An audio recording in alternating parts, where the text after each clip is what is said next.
Good morning, ladies and gentlemen. How are you doing today? It is good to be back in the saddle again on a Monday with another Astrolabe for you guys. Got a whole bunch of stuff today. This is the first of 2 streams today.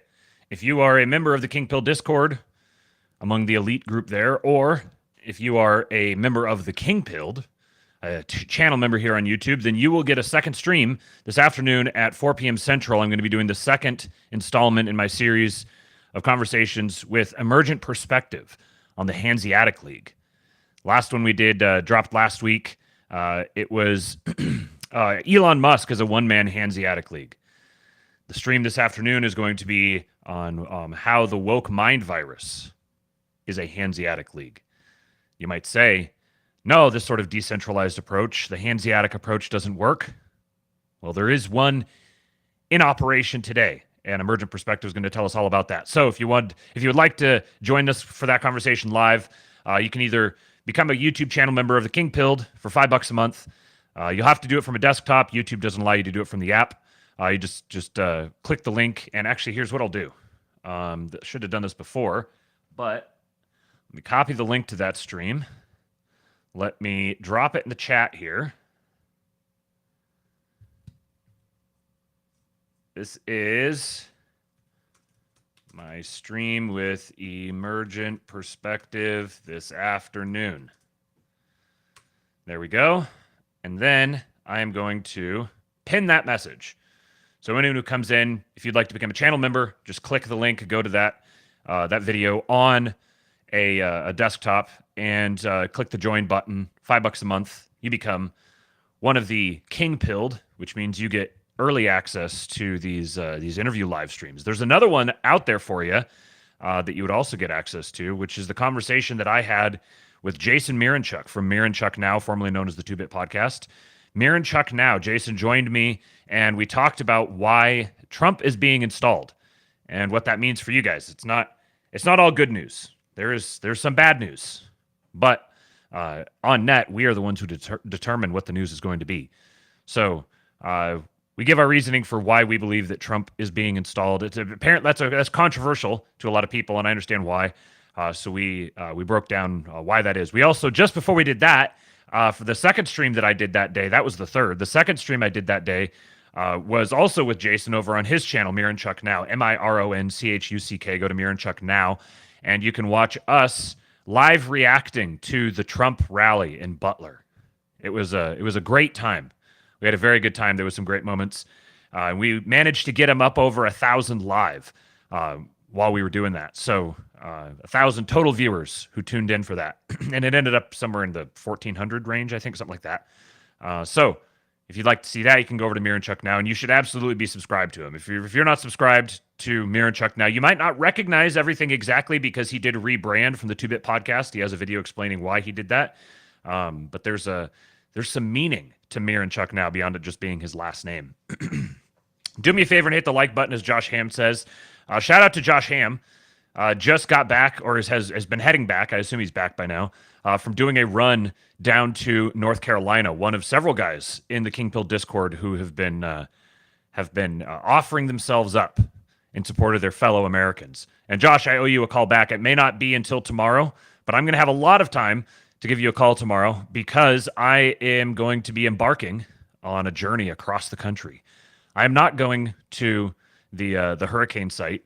Probably would have been if we hadn't had these plans already in motion. But we've been teasing a project that we're working on behind the scenes, and I will be embarking on a journey up to Michigan to pick up Cooper, and then to an undisclosed location where the building will begin.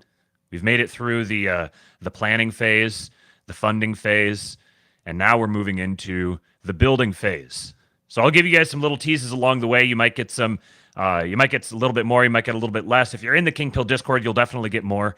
And be on the lookout for the Schizo stream this Friday night. That is going to be a place where you will want to be. The Schizo stream happens only, entirely, exclusively for members of the King Pill Discord server. So that is the place to be.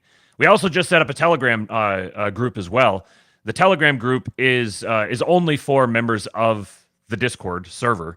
I set it up in part so that it was my workaround for being able to do these members-only streams on YouTube, but also be able to send it to them there, because I don't want to make people pay twice.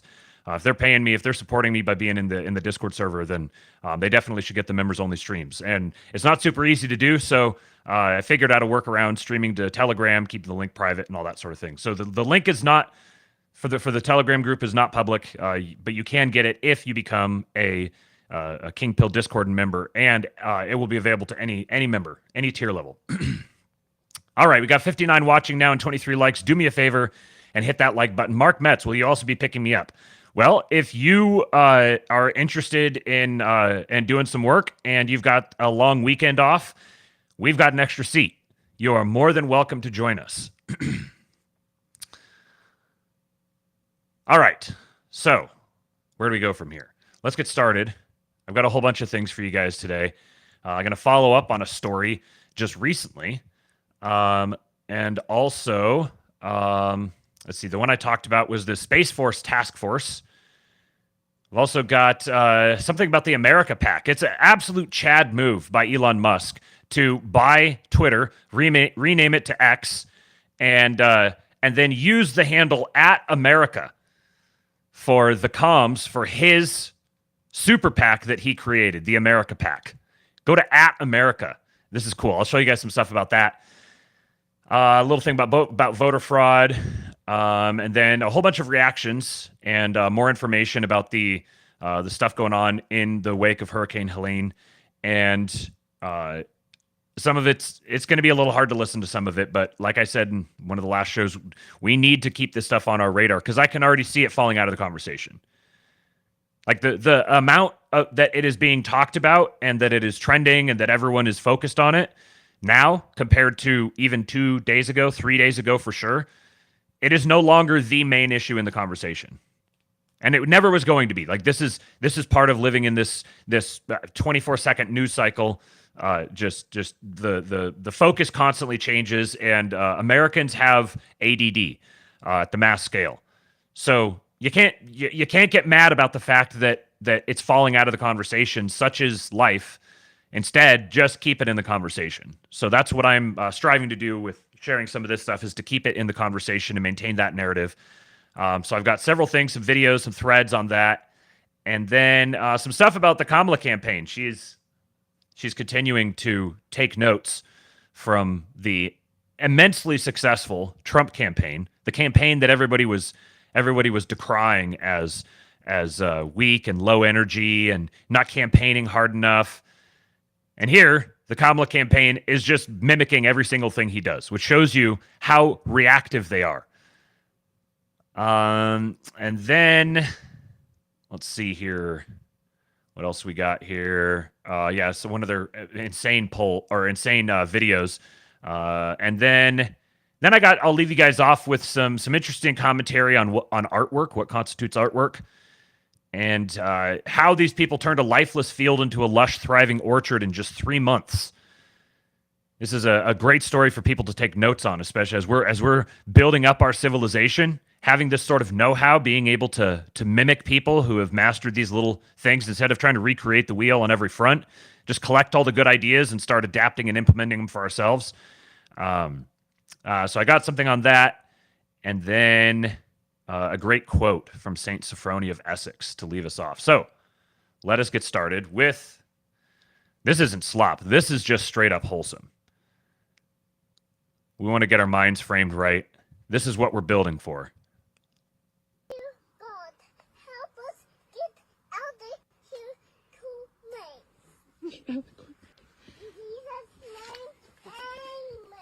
Jesus' name, I don't know why the volume was super low, but I had to make sure it was actually super low for you and not just for me. So I'm going to start that one and play it over again. God, help us get out of here tonight. Jesus' name, amen.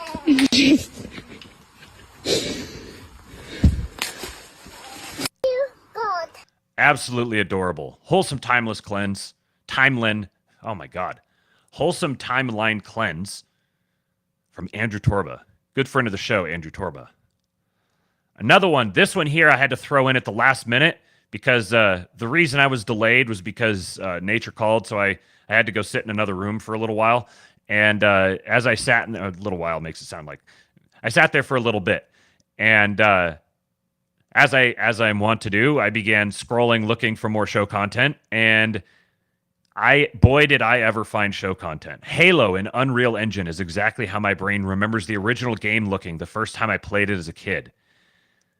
This almost made me emotional.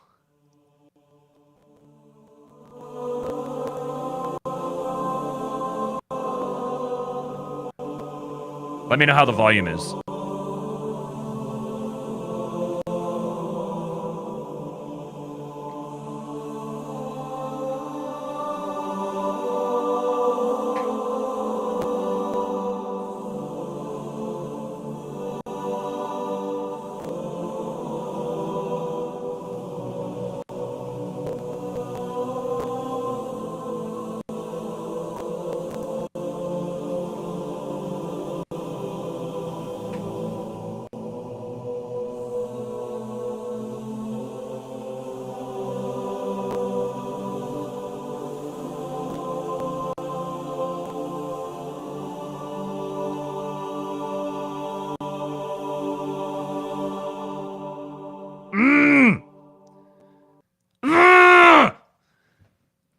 This must exist.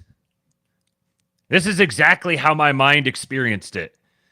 Like 20 years ago, 15 years ago. Oh. It says, so this says Halo Studios. I haven't looked into what Halo Studios is.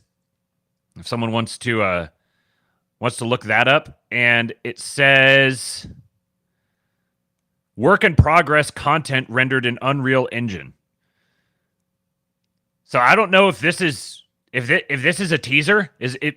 I don't speak video game production or development. I just play the video games. Is this a teaser of something that's actually coming, or are they just fucking with us? This must exist. If this is not going to exist, this right here is the reason why intellectual property is gay. It must go. We must destroy the concept of intellectual property simply so that this can exist. If this is all that comes of it, it's worth everything else. Ian says it's showing off Unreal Engine 5 with Halo properties. Straight Buster says they likely are working on a Halo CE remake. Oh my God, it must happen. This must happen. You want to rebuild the American spirit? This must happen.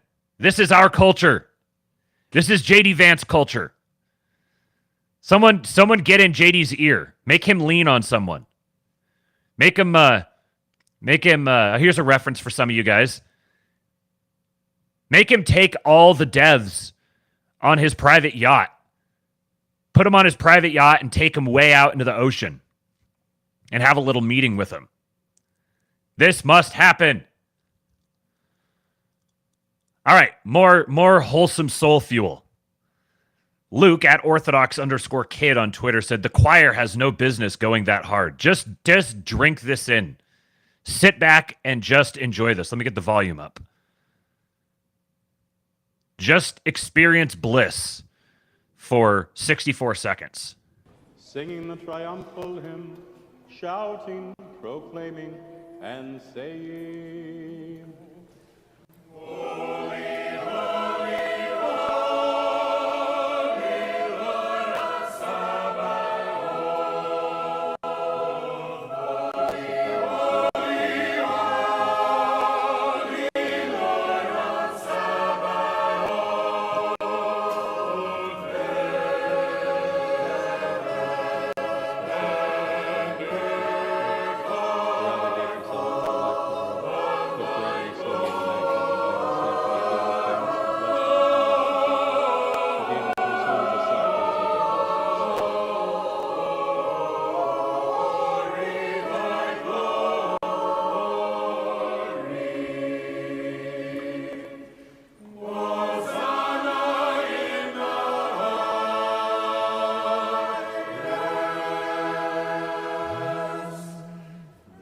Ah, this is a weak, pale imitation of what it sounds like in heaven. As soon as I heard that went straight in the bookmarks. And relatedly, a based priest. Our New Yorkers are not lost, folks. How you doing, Father? Pretty good. Where you heading? Home. You getting home? After running the rain all freaking day. Do not. God bless your Father and Holy Spirit. Thank you. All Thank you very give much. a honk for the church, okay? Yes, thank you. God bless. Boy, that was a moment. Doesn't get better than that. Thank you. I'll take anything I can get. This is America right here, man. Guy riding a bike, looks like a Harley probably, sounded like a Harley. Priest walks up to him, gives him a blessing. Man, this is America. I love America. Man, I forgot. I put so much good wholesome stuff in here. When the blood memory kicks in, now I got to turn up the volume on every single one of these clips I play today because they're all stuck down there. When the blood memory kicks in.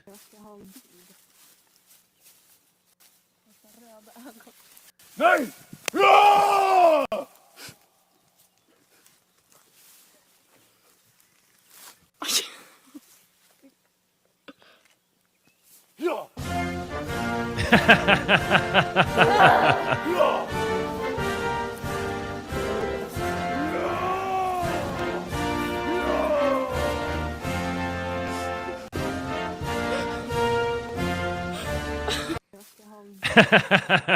This is America. That was actually a man. If you wouldn't get me that close to a moose. Moose are assholes. They are cantankerous assholes. A moose is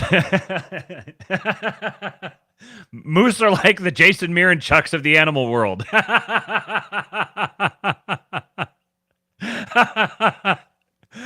Oh, man. That was actually like a life-threatening event for this dude, because if that moose had decided he wanted to take a chunk out of him, he probably could have. Looks like he's young, so he didn't know well enough. But, man, that's the voice of the ancestors speaking through him. We just flashed back like 1,000, not even that much, like 300 years. Even some places still today. All right, more good stuff here. This is Tuning Your Soul. Does it feel like this now? Does it feel like this now? Everybody wants to be living in a fantasy. Does it feel like this now? Does it feel like this now? Everybody wants to be living in a fantasy. Oh.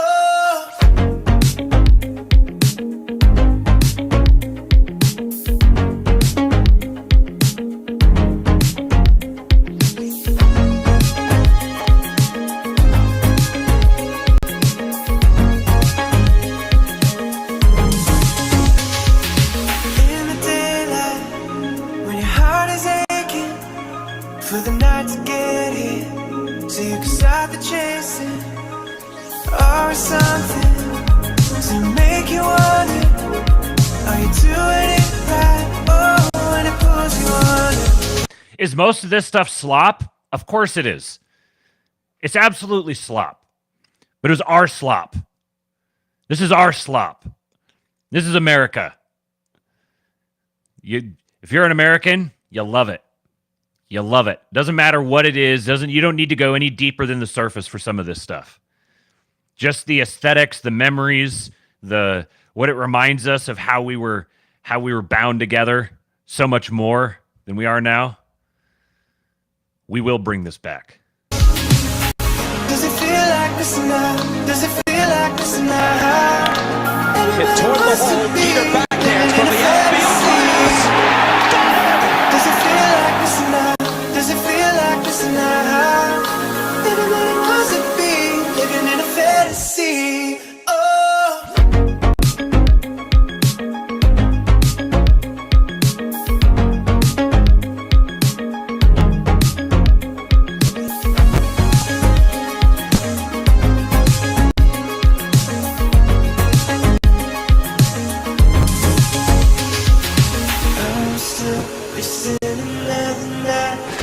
just keeps getting better and better. And nobody to come around.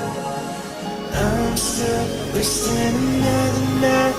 Though I feel like nobody to come around. Does it feel like this now? Does it feel like this now? Everybody wants to be living in a fantasy. Does it feel like this now? Does it feel like this now? Everybody wants to be living in a fantasy.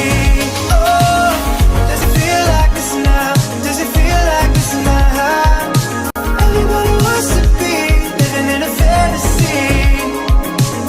Does it feel like this now? Does it feel like this now? Everybody wants to be living in a fantasy.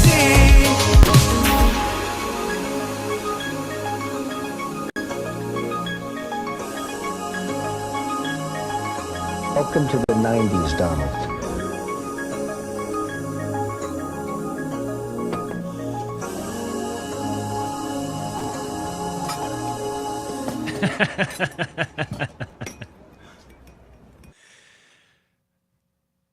This is absolute Kino. Dank Darks has just tuned in. Are we watching Project 2025? That's so good. Shout out to Joshua Steinman for getting this on my radar. And shout out to Crusader for Christ at Defend the West 17. Brilliant. We are going to win. This stuff is just killer, man. You can't be from that era and not have this just resonate. If this doesn't resonate with you, you are a tired, cynical, grumpy old soul. And that's a you thing. If you've got a pulse, this resonates with you. Associating this energy with the MAGA movement at large is just, it's done. Like this is crushing. That's right. It just socks you right in the soul. And it's cool. It's so well made. Just hits you. Where it's almost like I'm almost self-conscious talking about it because like it's almost like talking about it doesn't do it justice. You can't do it justice. We're gonna win. Look at this. Look at our boys.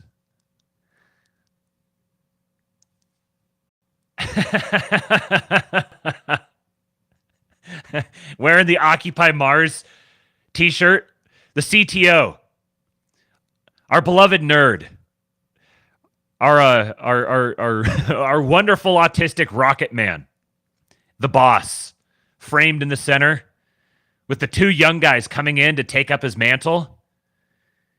You've got some Master Splinter vibes here. And then you've got the operator. The guy that gets shit done. And like you've got like the way this is framed is just so good. Like Trump's expression toward Elon, they're both looking at Elon, so Elon is the main event. Bringing Elon on to speak at the rally was just next level. The crowd was losing their minds. There was a massive crowd there, like 100,000 plus. There was a like full football stadium of people acting like they were at a football game. But just the whole way this is, you've got JD kind of waiting in the wings, but where Elon came up under Trump, JD is coming up under Elon. So Trump was the trailblazer. He set the stage for Elon. If you don't get Trump, you don't get Elon.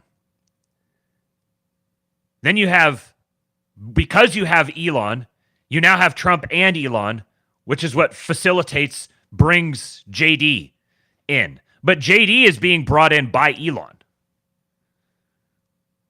So ultimately, Elon is the main event here. CTO, CEO, and COO founding team raising $1 trillion seed round. And of course, Elon signal boosted it.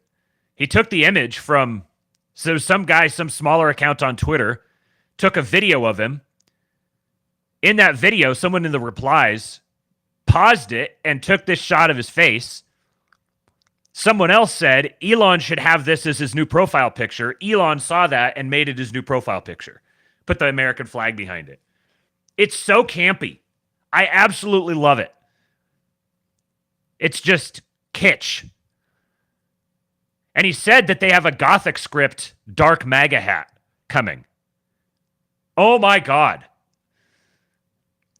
It is, the entire culture is moving this way. It is becoming cool to be associated with this whole thing. This is why we are the new elites. And we need to start acting like it. So I mentioned this story with you guys a couple days ago. I don't remember exactly when it was. It was yesterday, maybe, or not yesterday. Saturday. I did the bonus lab on Saturday, and I played this for you. I'll play it again for anyone who missed that one. It was an off-schedule show, so I'll play this again for you guys, and something is coming of it. I'm going to revisit something you've talked about already. My name is Matt Lohmeyer. I was an Air Force F-15 pilot, and I was a commander in your newly created U.S. Space Force. I am also the first veteran of the Space Force because under the Biden-Harris regime, I was fired from my command and lost my pension for criticizing DEI trainings that were rampant in the military. Those trainings are still dividing our troops, and thank you for saying you would fire those few woke generals who are a big problem. They're gone. I'm going to suggest that it might, in fact, require ongoing oversight and a persistent, consistent, watchful eye within the Pentagon to ensure this monster never returns to the Defense Department. Will you consider establishing a special task force, office, or position to ensure that these monsters never return to the Defense Department? You know what I'll do? And I'm pretty good at this stuff. Sometimes you get it wrong. I'm going to put you on that task force. I think it's good. Not going to do better than him. I'll put you on. Make sure you give the name. Thank you. Beautiful.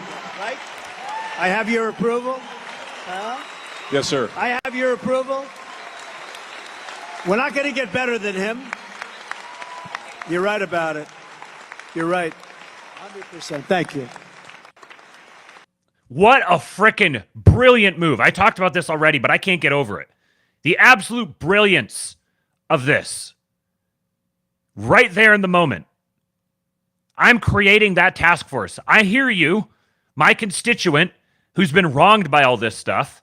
I hear you speaking directly to me. Not only am I going to say now we're establishing that task force, I'm not just going to give you like the political, oh yeah, that'd be a great idea. Someone write that down.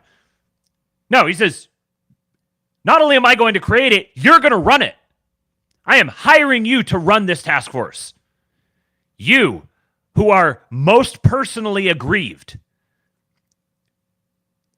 That's the greatest way to ensure you've got buy-in from the person running it. We're setting up anti-DEI military tribunals, folks. The dude dictated it in a phrase. And look at this. So that guy says, a note on the new task force. Since last night when President Trump suggested at his Fayetteville town hall that he would put me on a special task force to rid the military of wokeism and DEI, I've had troops sending me screenshots of trainings they're still receiving. Pro-LGBTQ agenda, pro-trans, pro-anti-white racism, anti-Americanism, etc. I have a request of our troops. Please start capturing screenshots today of emails and trainings you're receiving. They will try to hide and delete and cover up evidence of their involvement if Trump wins, but there will be accountability. We will ensure we eliminate this rot from the military. Many patriotic, America-loving men and women wish to serve in the world's greatest military. We can make it strong and great again, but we need accountability. You can help us with that. Capture the evidence. So Trump literally created the task force in real time on stage with a single word. Emperor things. The task force effectively already exists. Now it's just a matter of formalizing the thing that's there. He's not president yet, but he's sure acting like it. He hasn't been elected. Officially, formally, he's just a private citizen. But he just declared it so. And it made it happen. You're not going to put it back in the... You're not going to suffocate it anymore. Because this is the sort of thing why we need the boomer grandmas. The MAGA grandmas. The crunchy moms. And their crossover with the Q world. They're the foot soldiers. They're the plebs that come in and just... Like your infantry that goes ahead, just... They won't let this die. If they try to kill this, they will raise such a hue and cry that there's no way of ever suppressing it. And there's now a pipeline directly from those weird little fringe tinfoil corners of the internet, the beloved schizos. There's a direct line from them through us to the White House. It's happening, folks. I told you about @America. Oh, check it out. We got a member of the King Pilled, Chance the Celt. Welcome, sir. You have become a chosen one. Chosen to watch my stream with Emergent Perspective at 4 p.m. Central this afternoon on why the woke mind virus is a Hanseatic League, the second in our series on the Hanseatic League. First episode was on how Elon is a one-man Hanseatic League. Everyone really seemed to like the last conversation, so we're going to have a follow-up this afternoon at 4 p.m. It's a members-only stream, so you can become a channel member here on YouTube or join the King Pill Discord, and then you don't pay twice, and you get all the perks of the Discord as well. Kingpill.com for that. So @America, the America PAC that Big Dick Elon went and created.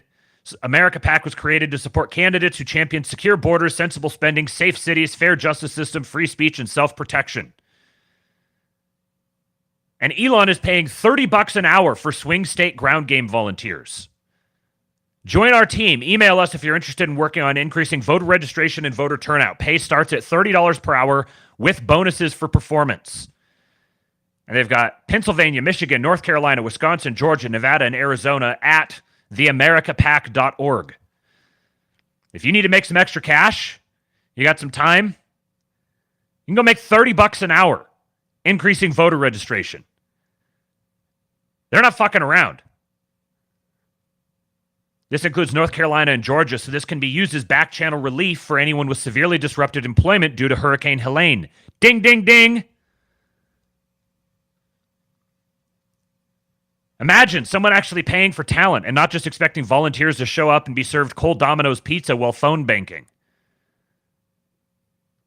Called Putting Your Money Where Your Mouth Is. With the Tech Bro Alliance, we'll see stuff start to function in the GOP in ways it never has. Not saying it's all for the best, but they're capable in a way the GOP hasn't been. Correct. The GOP is going to become the most ruthless political animal in the American political scene. It's up for debate exactly which direction that will be pointed. This is why our influence now is so significant.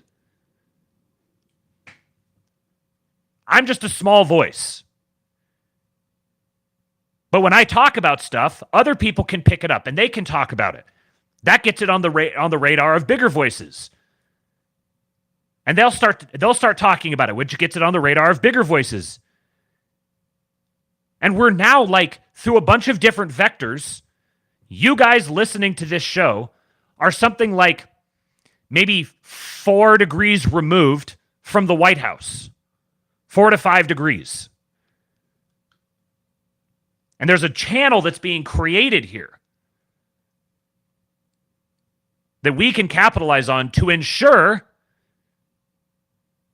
if you're skeptical about the motivations of the GOP, with the takeover by actual operators, if you're skeptical about that, then you are all the more obligated to start influencing it in whatever way you can.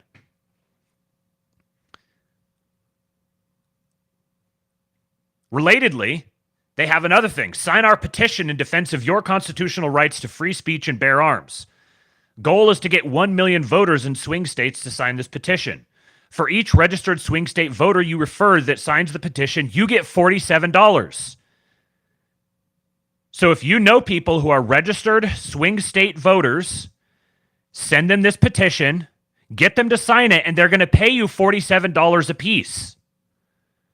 How many people do you know who are registered voters, who are maybe even just politically ambivalent? They're like, whatever, stupid politics. They're all a bunch of fake lies, cheese, whatever. Say, hey, go sign this petition in defense of free speech and bearing of arms, and I'll get $47 for it. How many friends do you have who be like, sure, I'll go sign the thing so you can get your $47? In fact, I know someone I want to give it to sign so I can get $47. This is brilliant. This is how operators operate. And you know what they're getting out of this?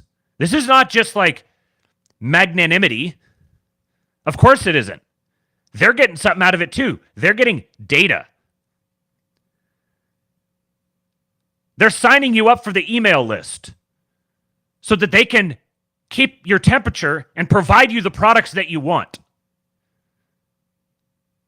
This is government as a startup. They get the data. They get to have a more direct response relationship with you, which means they can keep you pacified by giving you the things that you want so that you're happy and successful and prosperous, so that you can invest yourself in the things they're building. And that they have the security and the stability to literally create the foundation for leaving the planet. Like, this is their motivation for governing the entire planet.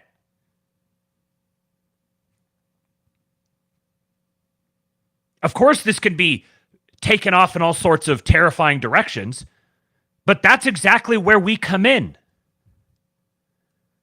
There will be malevolent actors who want to insert themselves and take advantage of this for their own malevolent purposes, which means there needs to be countervailing, benevolent actors who are doing the same thing.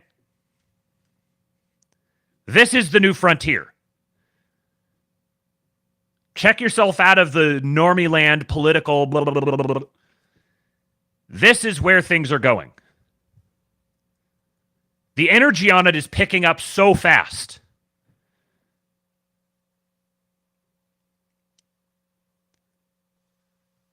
And now they're identifying the things that stand in the way of their project. Sean McGuire, hardly a super-based Chad right-winger. Very squishy Zionist tech bro dude. Completely mega. Screw it, cancel me. Anatomy of election fraud. I just heard from a general contractor friend in Los Angeles that in 2020, a vacant home he was doing construction on received hundreds of ballots. How is this possible? So he shows his screenshot of his text messages with this person. He says, so-and-so told me the story about the 600 ballots. I want to tweet about it. Can you give me the address? He says, that was last election 4 years ago. I doubt it matters now. And he says, it matters massively, even more now. I wonder why it matters even more now. How many ballots did it receive? And can you share the address? The guy says, the mailbox was full and there were more wrapped in a rubber band. The house was vacant. I also got a lot of EDD applications. I have tenants there now. Why is the address needed? My tenants told me the FBI came a few times looking for someone, not sure if that was related. The FBI showed up looking for someone. They didn't show up and say, hey, we heard there was a whole bunch of extra ballots here. What can you tell us about that? No, they showed up looking for someone.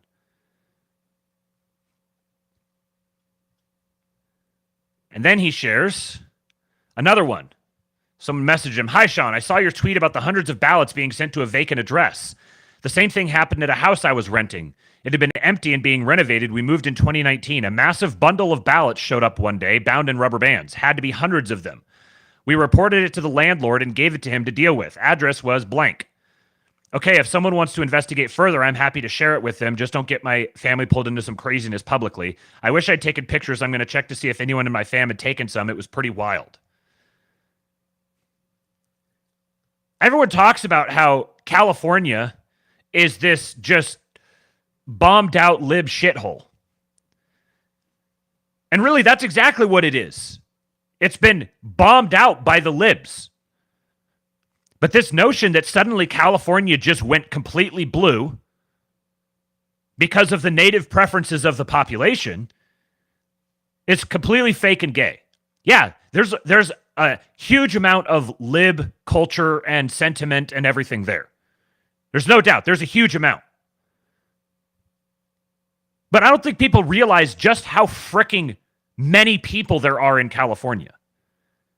As soon as you get out of like LA County, you're just as likely to see Trump signs as you are, well, when I was there, Biden-Harris signs. I think California has the most registered Republicans of any state. And ironically, a huge amount of that is because of the all the Asian population in like Orange County, because they're all very conservative. But Californians are under occupation. And a huge, huge number of those blue people in California are not political ideologues. They're just fashionable. They just follow whatever they're told the dominant culture is. If the dominant culture changed, they'd change right along with it. They just listen to whatever the TV tells them. And fewer people are listening to the TV. Dramatic change is not that far away from us, conceivably. I'm not saying it's going to happen, but I'm saying you shouldn't be completely dismayed into apathy. Our enemies are much fewer than they appear. They want you to believe they're much bigger than they are. This is why the black pillars are so retarded. They're literally just doing the work of the people they claim to hate. They say, we're massive. We're all powerful. We're what everyone wants. We're the most dominant force. You can't stand up to us. How dare you get in our way? And they hear that and they turn around and yell at us and say, they're unstoppable. How dare you stand in their way? You're wasting your time. It's all doomed. They're going to take over. It's been foretold. They're going to run the show into perpetuity. They're just the foot soldiers for him. Like it's their advertising campaign. They're just doing it for free and pissing themselves off while they do it. Don't be a black pillar. It's retarded.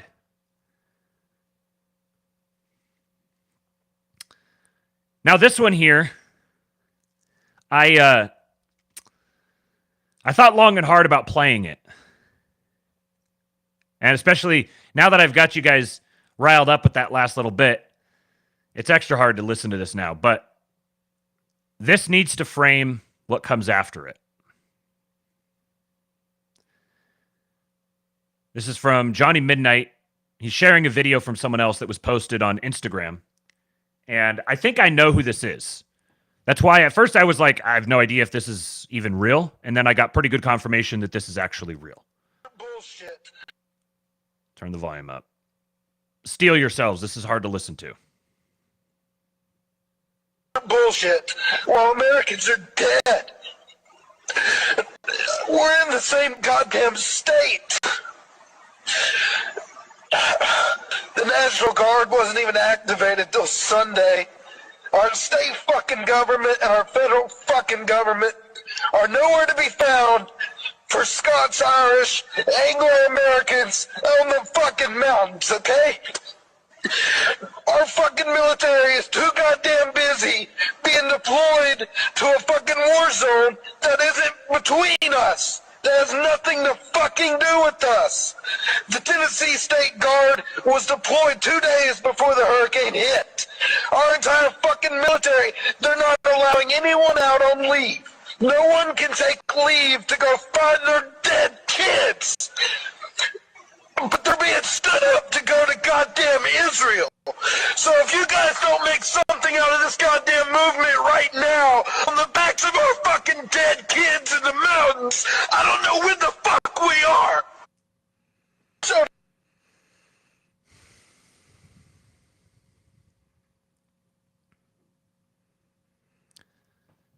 my hat is eternally off to those of you guys who are driving down there, who are helping out, contributing whatever you can. I tweeted out a link yesterday to a GoFundMe. Some parishioners at my dad and my brother's church up in Washington came from North Carolina. And there's a family from that parish down in North Carolina that their entire house was completely obliterated. They got out, but they lost everything, them and their 4 kids. And so the church put together, I think it was a Give, Send, Go. The church put together a Give, Send, Go to raise money for them. My dad had contributed to it when it was they were shooting for $8,000. When he sent it to me and when I tweeted it out yesterday, it was at $34,000 and they were shooting for $40,000. This is how this problem is going to be solved. Like, yeah, we need to be angry. We need to hear the people who are angry and recognize it. Like, this is the thing that keeps it on people's radar. But it can't be simply for the sake of the anger. It has to be actionable. And it has to be actionable in a way that actually helps. So contributing money to these people, contributing time, contributing resources, and keeping their cause on people's minds to direct as much legitimate aid and assistance to them as possible. And to ensure that their cause isn't able to be weaponized as a political football by the people who are trying to destroy them.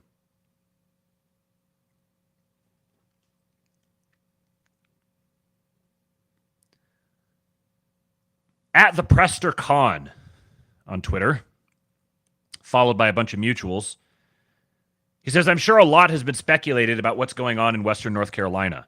I'm a resident, one who has just now got enough of a signal to access the internet for more than a minute or two at a time. I'll explain.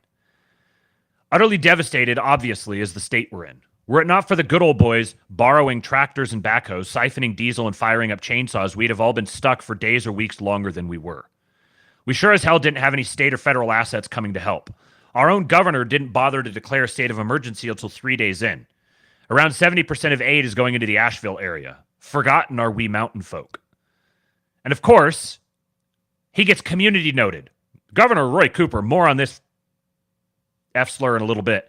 Governor Roy Cooper declared a state of emergency on September 25. The storm did not hit until September 28. This community note is devastating. Not to Prester Khan, but to Roy Cooper. If the fact is that he did declare a state of emergency on September 25, then the lack of a response and the lack of preparation is just so much worse. We that have lost more people than we know of yet, we that have lost family, friends, homes, and businesses, save a single Border Patrol car, some National Guard trucks and helicopters, and Forest Service personnel, the real help I've seen has been that of volunteers. That's not only a disservice to us, but to you all as well. My hometown is Spruce Pine, which is located about an hour from Asheville. What many of you don't know is that the world's economy relies on my small town. We mine the purest quartz on Earth. That quartz becomes the silica that we refine to 99.99999% purity. This is what I do when I go to work every day. That refined silica goes into the chips in your cell phones, TVs, solar panels, and a long list of etc. Down the mountain and in the county next door, in the town of Marion, is the Baxter plant. Baxter is responsible for 80% of the IV bags used in every hospital across the country. What you should all be asking yourselves is why state and federal government assistance was not here in these small towns immediately following this disaster. The carnage, destruction, and looting in places like Asheville make for good news stories, but the real story is here. Here among the descendants of the Scotch and the Irish, who settled these lands that reminded them of their own. The rugged individualists who helped shape this country and who still take care of their own. It's our story, but it affects not only us, it affects all of us. And he said, a big thank you to Dan Holloway for mentioning Spruce Pine on the Drinkin' Bros podcast. A personal thank you to Brushbeater for preaching the necessity of owning radios and knowing how to use them. Because of that, I was able to communicate with family. And at Dolio J, I'm using a ham in an emergency and without a license, much to the chagrin of all the sad hams out there. Shout out to the people who are raising awareness about this. Like, this is the sort of thing you raise awareness about. This sort of thing needs to stay in the conversation, both for their sake and for ours. Because there's major economic implications to both of these things. The quartz refining and the IV bags. Now we've got another huge hurricane bearing down on Florida. I just find it extremely hard to believe that at this point in time, suddenly we get a preposterously outlier hurricane that sweeps way up into the country, right into swing state land, immediately followed by a really bizarre, even larger hurricane that's coming to decimate a Republican stronghold state. They obviously can create and manipulate weather. This is not controversial anymore. Anyone who spurgs out about that is a retard. I'm sorry that you are stuck like 20 years ago. This thing's been going on for a very long time. So I find this just incredibly peculiar. But that's not an issue to sort out right now.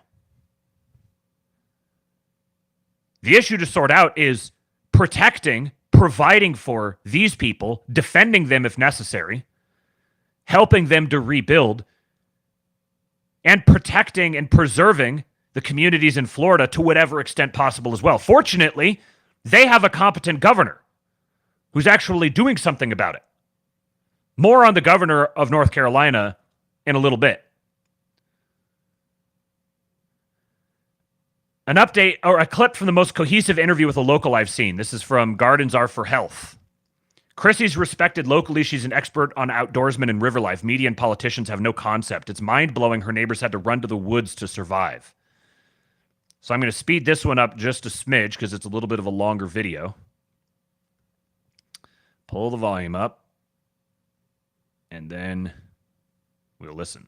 And most of these folks are elderly, and we couldn't get to him the normal way, so we had to climb up the side of our mountain. And of course, during the hurricane, climbed up the side of the mountain, got to him. He did say he was planning on leaving if the water got past a certain point. He had what we were calling the go line. It was a leaf line. The water, he's the red porch on the front there. The water got a few feet, maybe 2 feet below his porch, but it never hit our go line. But during our climb up the mountain to check on him, after this house was gone, Mr. Garland over there saw the cinder block home here. This cinder block home picked up intact. It twisted. It hit this home. It picked up intact. So now you got 2 cinder block homes above water, intact, spinning. And then it hit this one. The neighbor there was on the 2nd floor at that time, and there were waves hitting his feet from the river.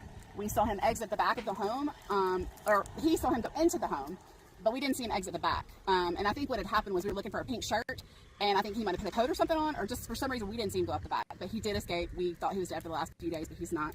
So he headed off out into the woods, you think, up the hill? That's the only way out. And he had to climb the mountain. He rode out the winds and the river and everything in the woods. Absolutely. All of these people on this road here, anybody that is alive on this road, which, by the way, I've heard social media is saying like there are 8 dead in Spruce Pine. Maybe they have 8 confirmed bodies, but I have to tell you the truth here, folks. You can smell the bodies in certain places along the river. There were vultures out.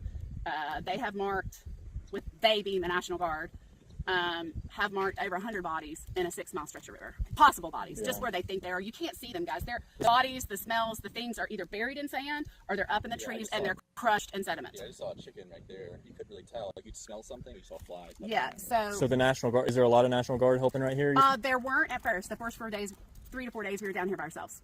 We were helping each other. The only way, this entire thing got cleared to here by locals, by the local farmer and our neighbors. The evacuations that happened on this road were primarily started by myself and my neighbors. and the local farmers on this road. And then the National Guard got here the day before yesterday. I'm so confused on my days because I haven't had internet or Wi-Fi. Yeah. But the National Guard did get here, and the National Guard, in collaboration with some fire and rescue folks, were able to help us airlift a 96-year-old couple that had dementia, and they needed to leave. They couldn't stay here. And so we were able to get choppers to them and get them out. That's good. But, people are still missing. They are now bringing in body recovery teams. Their goal is to specifically get and retrieve bodies so that they can get them to the medical examiner and check their teeth records. So that process is really hard. And it's going to be really challenging. Like, a gentleman handed me body bags, which I had body bags in my car all day yesterday. And I had to explain to him something that had to be explained to me, even as a rescuer. When I watched the National Guard and they confirmed that the smells I had been smelling were most likely bodies, I was like, well, where are they so I can get to them? You can't get to them.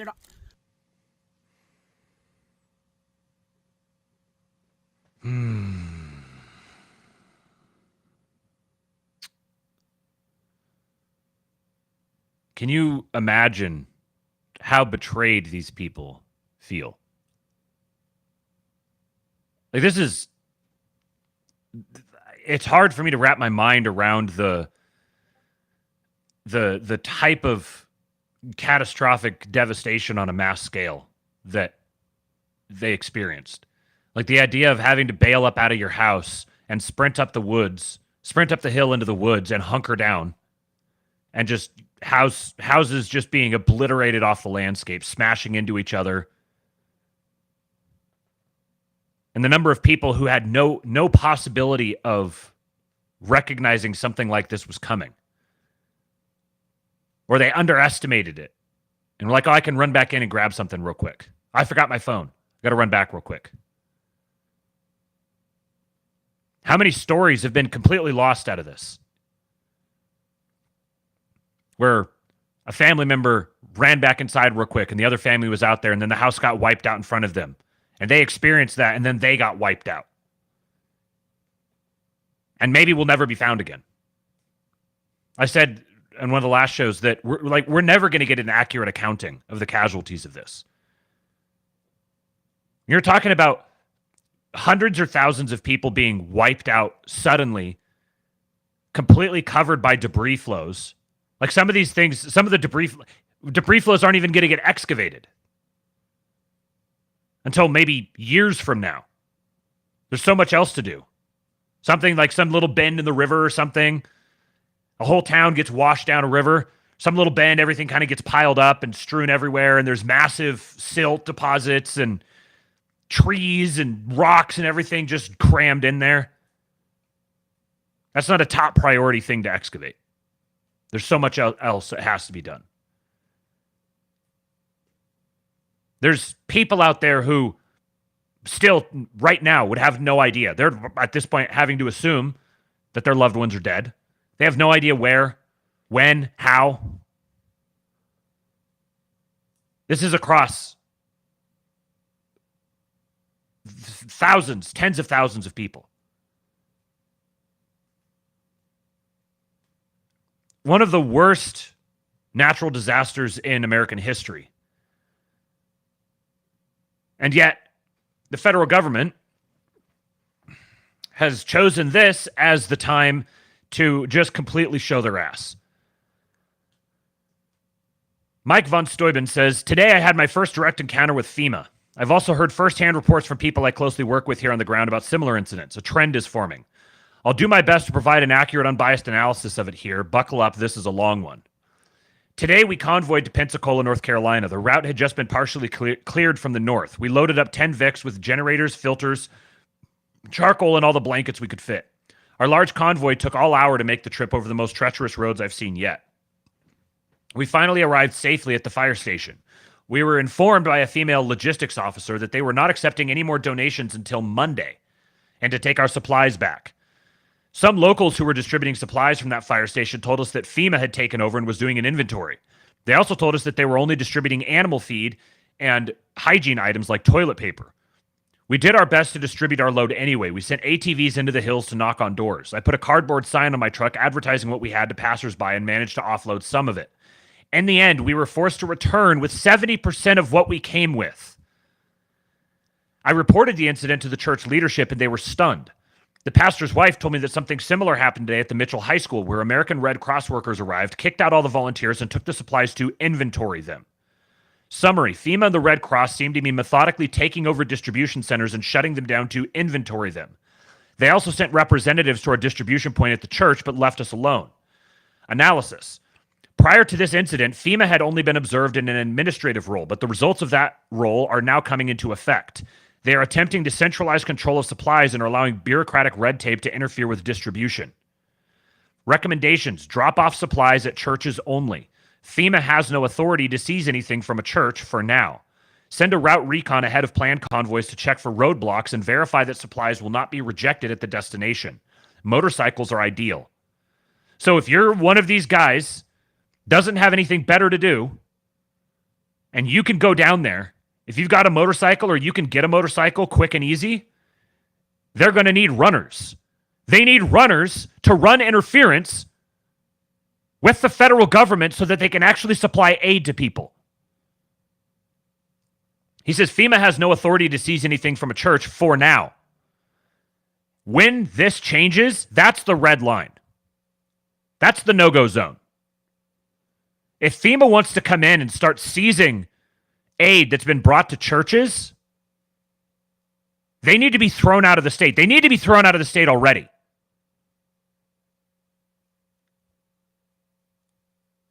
But this is... all of our solutions are Fed posts. Shout out to Brandon Walsh.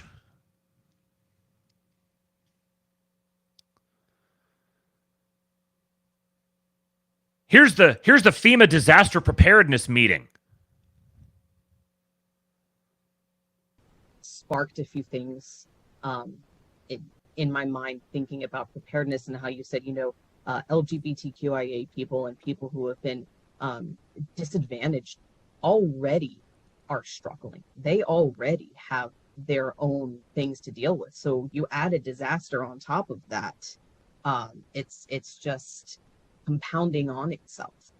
And I think that is maybe the why of why we're having these discussions, is because it isn't being talked about. It isn't being socialized. We're not paying attention to this community.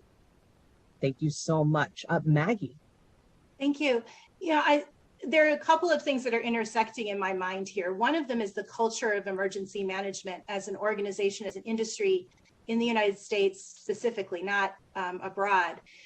This has, and my cat sometimes does this, she gets really loud suddenly, so you'll have to just allow for the little meowing in the background. The shift that we're seeing right now is a shift in emergency management from utilitarian principles where everything is designed for the greatest good for the greatest amount of people to disaster equity.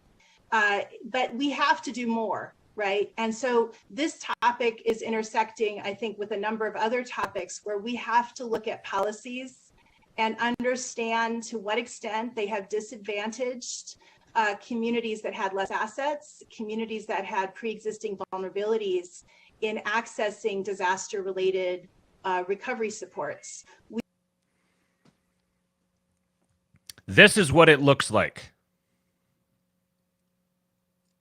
This is why DEI must go. These sorts of conversations, these sorts of people being in charge of anything ensures its failure. This is, ironically, the only guy here who looks like he might belong on a call like this is the guy doing sign language. I was going to say hand signals. The guy doing sign language is the only one who seems like he might belong in a call like this. But you know what? Why are these the people that are on the call? Because no one else is. Why are we not on these calls? They must be forced out. The whole shaming and trying to cancel you and everything like that can't be enough to keep people out anymore. It won't be enough. We need our guys to just go into these things and just enforce the law. Just lay down the law. Create it in real time if necessary. Just throw them out. Bully them out if necessary. If you can't, like, legally get them out, make the whole environment so miserable that they'll just crawl away from it screaming.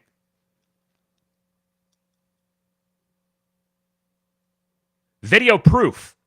FEMA helicopters are blocking Greenville, South Carolina airport.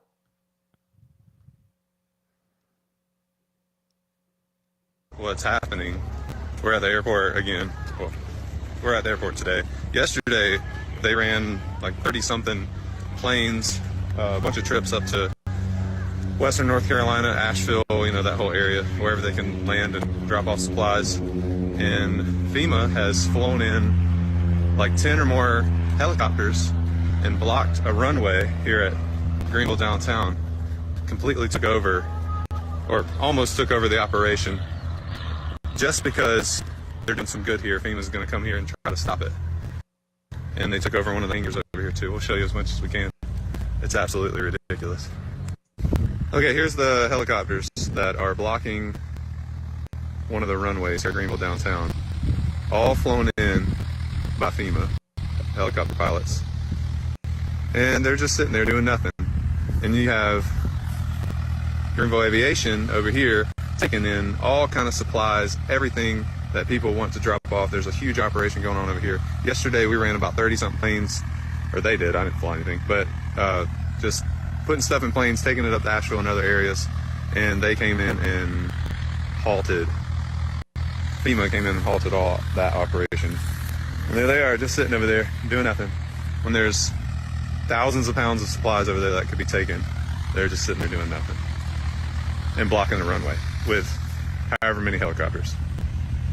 Kind of.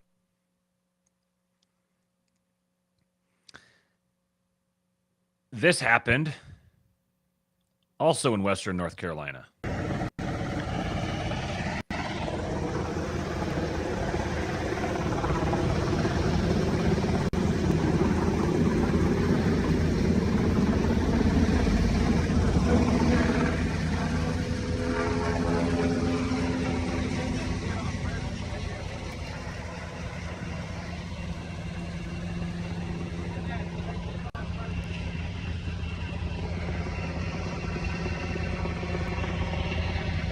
Why did they do that? That helicopter just came around here and kicked up everything. Now he's out. Did they just do that on purpose?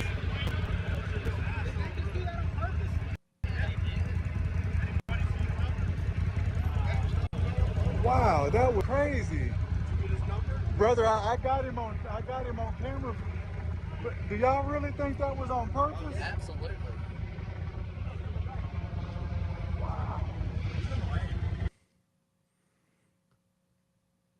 I thought I'd had this pulled up before, but hold on here. Let's see if this shows the other angle.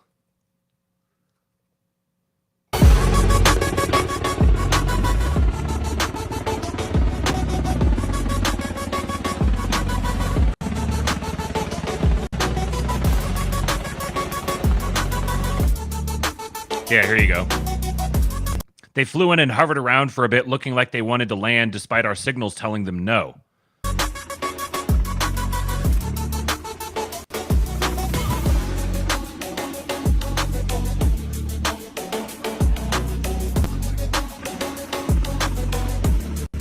Then they dipped down and performed a rotor wash, which seemed deliberate, then flew off, destroying a lot of the staging area and harming the people directly below them in the staging area. I was conducting a canine security sweep across the parking lot.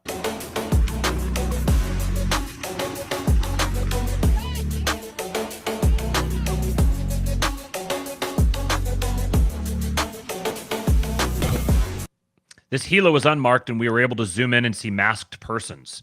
Who flies unmarked helos like this? Special forces or private contractors?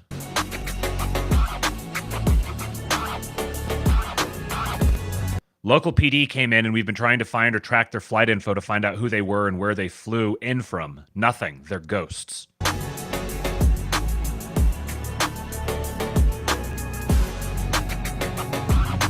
40 minutes prior to this, 2 unmarked black SUVs running blue lights rolled in, circled around, and immediately left. They were not local law enforcement and not anyone we'd been affiliated with.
If this is probably pretty obvious to say, but it seems pretty clear that the purpose of all of this is they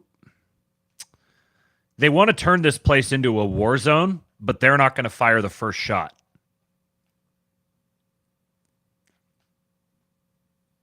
This is let's see, what's an archetypal example of this? Fort Sumter? They're trying to create the circumstance. That's the stakes here. This is why we need to be very, very wise. Pray. If you're not down there, if you are down there, pray for these people. If you're not down there, pray for these people. Because this could get really, really ugly really, really fast.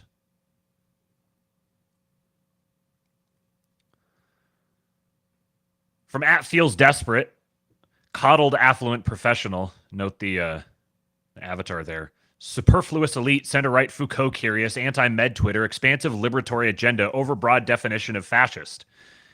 A bio for the ages. It says, hard not to view events through the lens that empire has turned inward, with the federal government playing the role of increasingly paranoid colonial administrators alienated from and hostile to the local population. Helene cuts a swath through a regressive imperial backwater, and the main concern seems to be that this is an inconvenience that has to somehow be worked into the stage sets of the presidential campaign.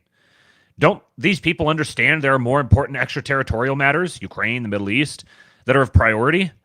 Are they not being impertinent by complaining too loudly? Don't they know their place? Don't they know democracy is on the ballot? Don't they know we're defending the freedom of Europe? That no human is illegal, and that the federal disaster response agencies have been repurposed to do NGO humanitarian aid work for non-citizens? Don't they understand all that is at stake? Because if they did and were decent people, they would be less noisy and stop complaining on social media and stop publicizing inconvenient facts and stop insulting and embarrassing important bureaucrats. And anyway, they pay less taxes than what they receive, and so they should be grateful for what they already get. And these are the same people who gave us Trump, so now they're asking for our help? And we're going to help them? Of course, we are good people, but it would be a basic decency on their part to appraise themselves of the bigger picture and know their place. This absolutely freaking nailed it. The most important phrase here, the most important sentence of this whole thing is, don't they know we're defending the freedom of Europe? Because that's what's at stake here. America is occupied by a foreign regime that is dedicated to interests other than America. It's dedicated to interests that seek to maintain the status quo in America so that it can continue to be parasitized upon. America must exist, but only for the sake of non-American entities. This is the battleground. Is America going to exist for Americans, or is America going to exist for everyone except Americans? The American spirit is not going to be denied. Spoiler alert. The only question here is what the price will be for America to actually obtain its independence, for the American empire to be born out of the American identity, because it is not the American empire being turned inward. The American empire doesn't exist yet. So I've mentioned a couple of times this piece of human excrement, Roy Cooper, the governor of North Carolina, a man who has perhaps more blood on his hands than any other person in the public eye. He says, as we continue our unprecedented response to Hurricane Helene, the nation is beginning to understand that impacted areas have been the target of a relentless vortex of disinformation, dialed up by bad actors and platforms like X.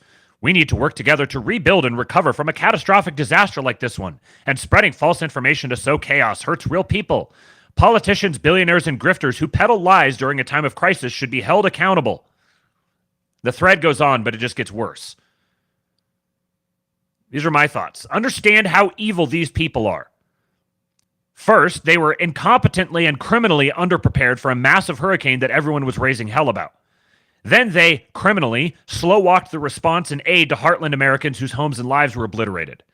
Next, they set about criminally obfuscating the facts on the ground and criminally obstructing or even confiscating the aid provided by actual Americans. Finally, they will criminally seek to punish that provision of aid by trying to reframe it as, wait for it, criminal obstruction and obfuscation. They want to capitalize upon the death and destruction they facilitated by appropriating it into a cudgel in their shameful and pathetic crusade against Elon Musk for daring to protect and advocate for the rights of actual Americans. These aren't just politicians we don't like.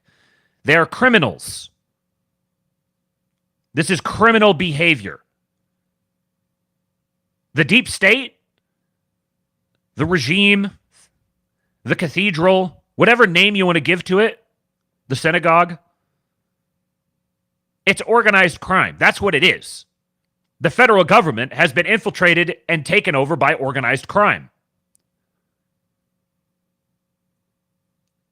Which means, as Americans, we have the obligation to remove the organized criminal elements from our government so that it can function properly for its purpose, which is to protect Americans. It has no legitimacy with these people in charge. They're a desecration to the institution.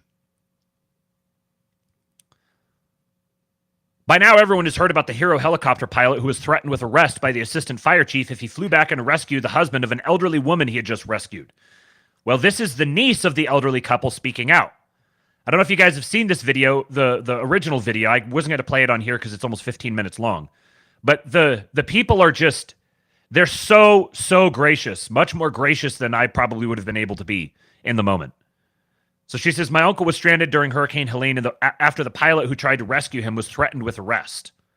I want to start this by saying that I want this video to be focused on the heroic efforts and unrelenting bravery of the helicopter pilot and his family who attempted rescue on my uncle and who did successfully rescue my Aunt Susan, not about the response from the Lake Laura assistant fire chief. However, I do believe in the context of the situation, it's important to talk about both. This is my Uncle Mike. My Uncle Mike and his wife Susan were in Chimney Rock, North Carolina when Hurricane Helene struck. They had just closed on their new house a few weeks prior and were enjoying the mountain air, the river, and just being outside and loving life. And then, like so many other people across the East Coast, their house was just gone. The cliff that their house was on overlooking the water was also gone, if that puts in perspective the extent of damage. They barely had remnants of a driveway. They were sleeping in their car. Between them for 2 days, all they had was 2 bottles of water and 2 bags of chips. They didn't have any other food or water. They couldn't find anyone to help rescue them. They wrote SOS with rocks in the side of a cliff, and they were losing hope, but really trying to stay positive. So needless to say, when they waved down the helicopter that was being operated by Jordan Seedham and his son Landon, who is 14, by the way, they were overjoyed and filled with relief that someone finally stopped. For background, Jordan Seedham is, of course, a licensed helicopter pilot. He's a volunteer firefighter. He works in law enforcement,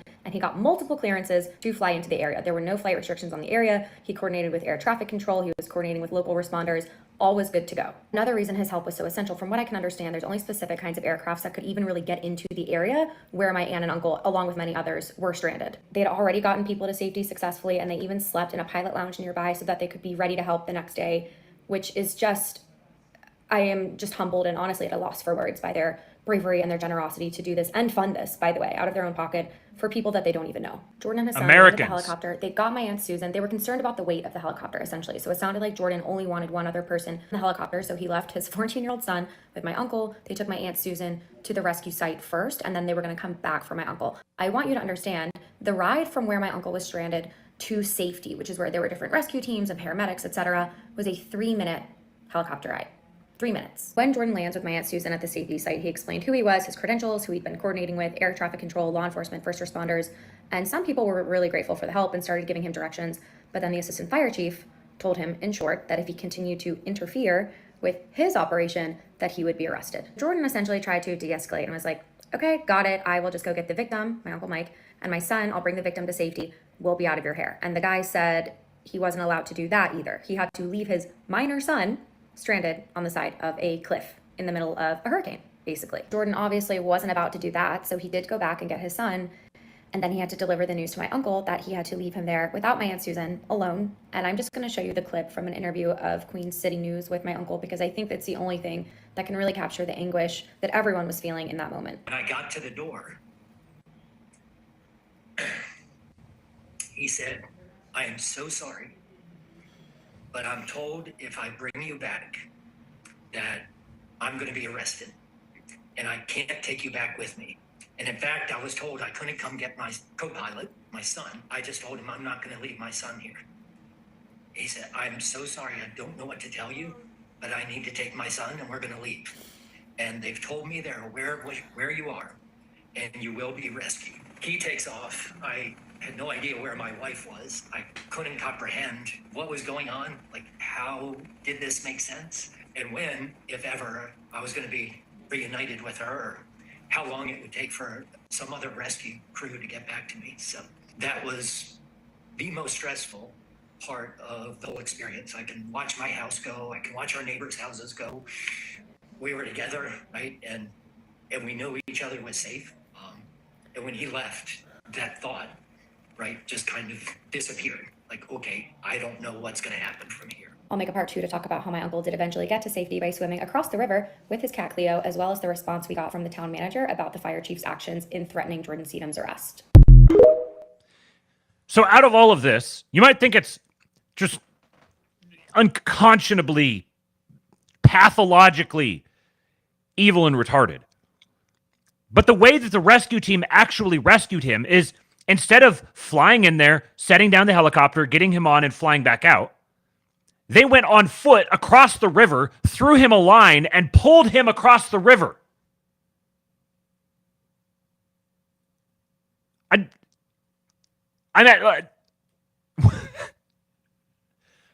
What the hell, man? I feel bad for the dude, the helicopter pilot, because he feels really, really bad. He's like, in the interview, he was like, I totally should have gone back and just done it and just let him arrest me. I mean, I could give him a break, like, in the moment, especially with his son there. And, you know, who knows, maybe his single father, I don't know, doesn't know where his son's going to be if he gets arrested. I can sympathize with him. And the family was just super magnanimous to him. They were like, no, we don't hold anything against you at all. You're the reason we got rescued, which is fantastic for them. But man, the full interview has the interview with the city manager, this poor chick who looks very unhappy, and she's having to run cover for him and just giving, you know, basic PR statements about like, oh, we needed, you know, he was unlicensed and wasn't on our list to be coordinated, and he should have gone through the proper channels and blah blah blah blah blah blah blah. And the assistant fire chief was apparently unavailable for interview, and he's a very distinctive looking fellow with his big like handlebar mustache. And someone in the middle of that interview opens the door, pokes his head in, and yanks it back real quick with a big, distinctive handlebar mustache. That dude is lucky he's alive. That speaks to the grace and magnanimity of these people. That assistant fire chief is still alive. Because not that long ago, he would not be. Past generations of Americans were much harder people than we are. And a social betrayal of duty like that, under those circumstances, would have turned him into a Christmas tree ornament.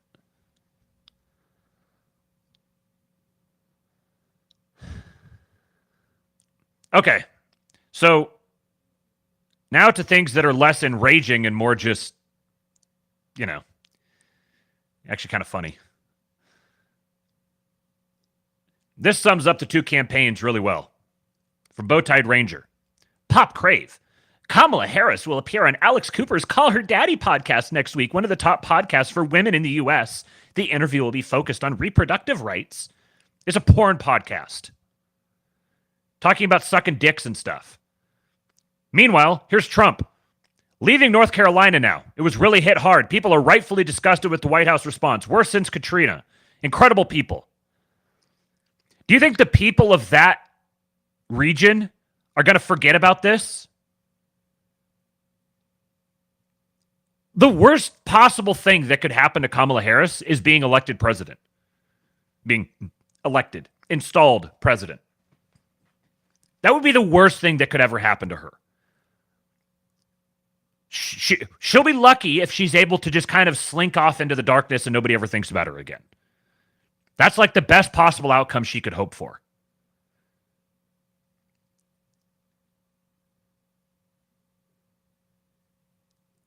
So we talked about how the Kamala campaign has been in pure reactive mode, just trying to mimic whatever seems good from Trump's platform.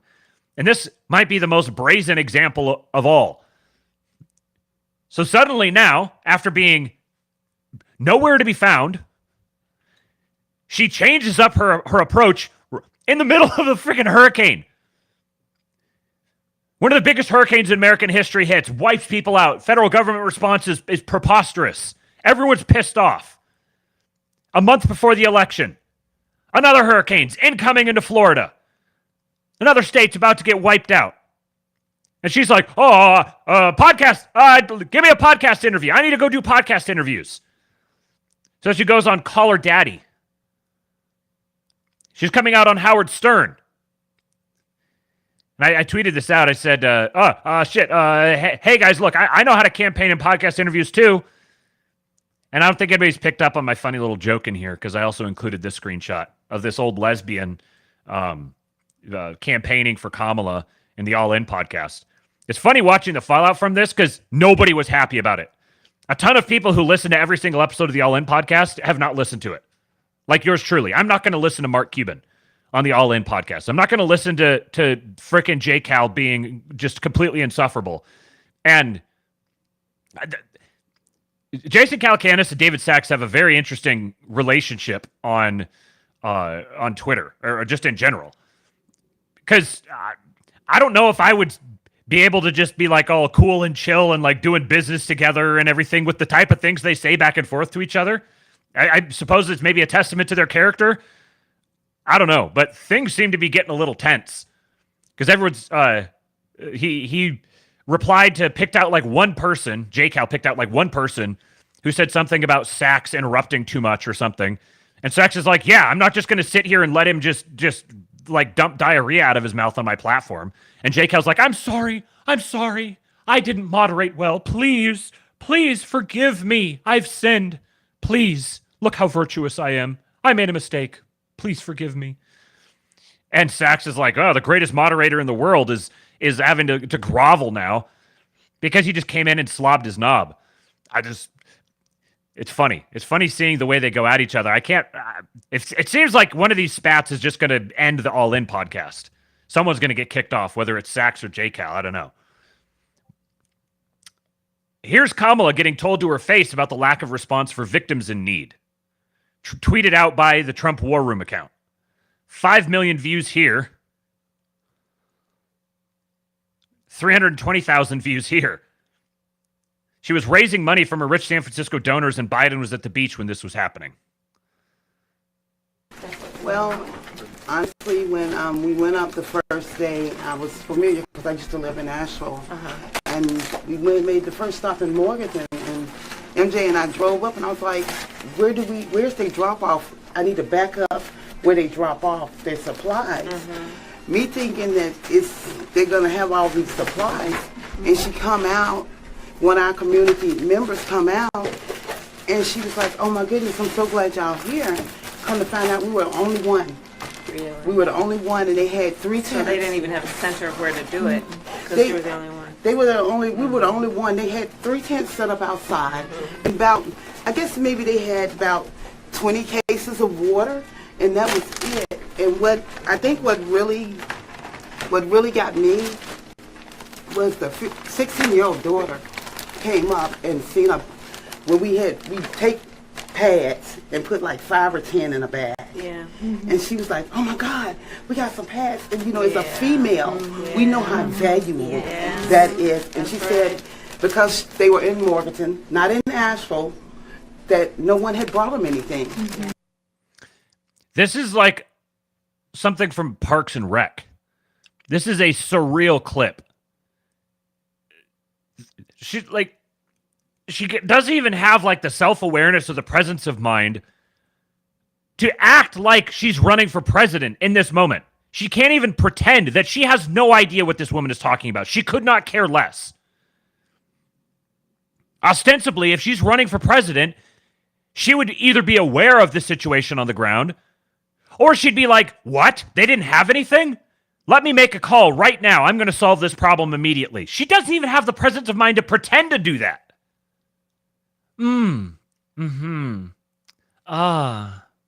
Yeah. She doesn't want to have anything to do with this. They might as well have her at gunpoint here. She is such a preposterously incompetent person. You can read so much in this whole interaction. These women will absolutely be voting for her, no questions asked. That doesn't even register to them what's happening around them. Check out this ad. What does this tell you? What can you read into this?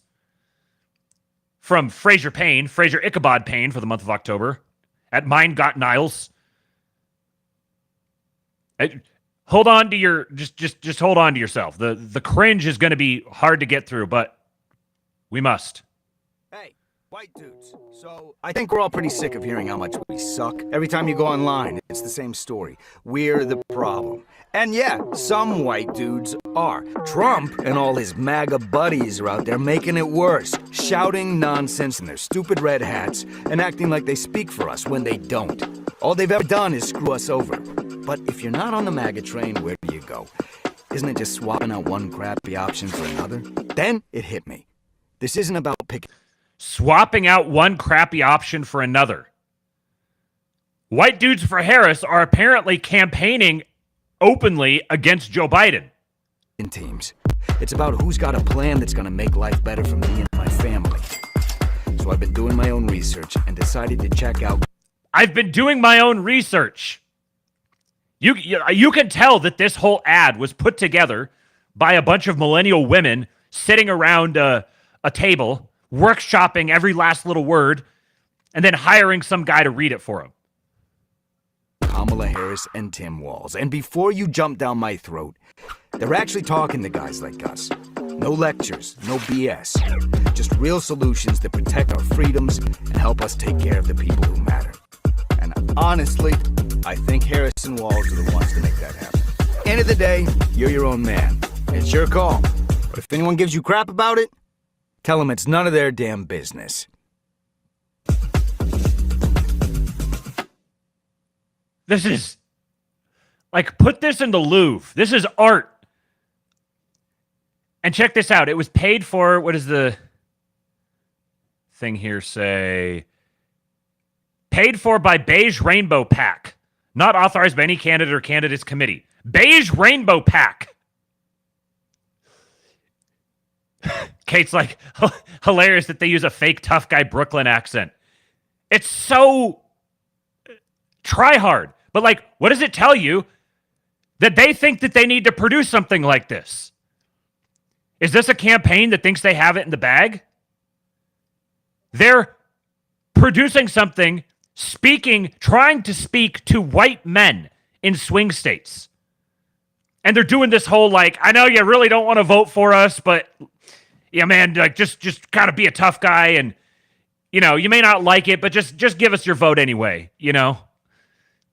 This is like the car salesman who's gone back and forth like 10 times, and he comes back and he's like, please, just, I don't want to go talk to my manager again. Please. If I go back, my manager is literally going to plant a shoe inside my butthole if I go back again. Please don't make me go back.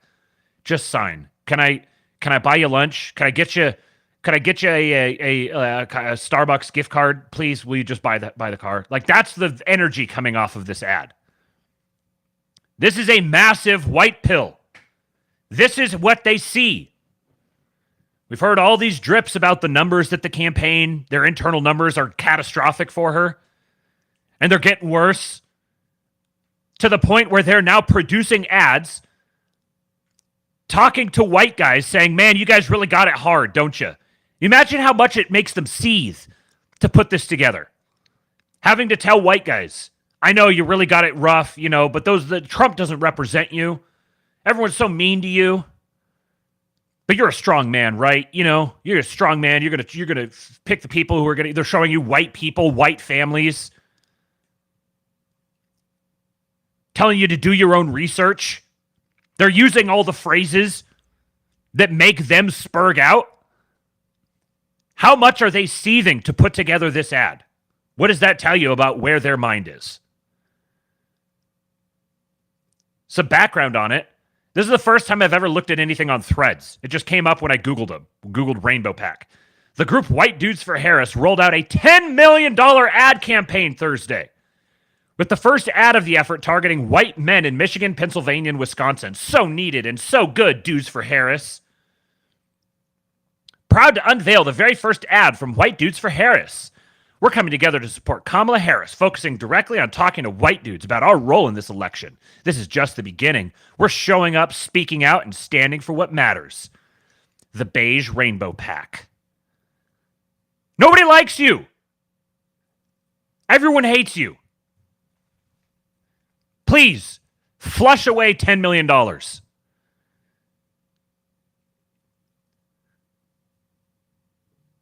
To give you an idea of just what people think of the Kamala campaign, even in Shitlib Central.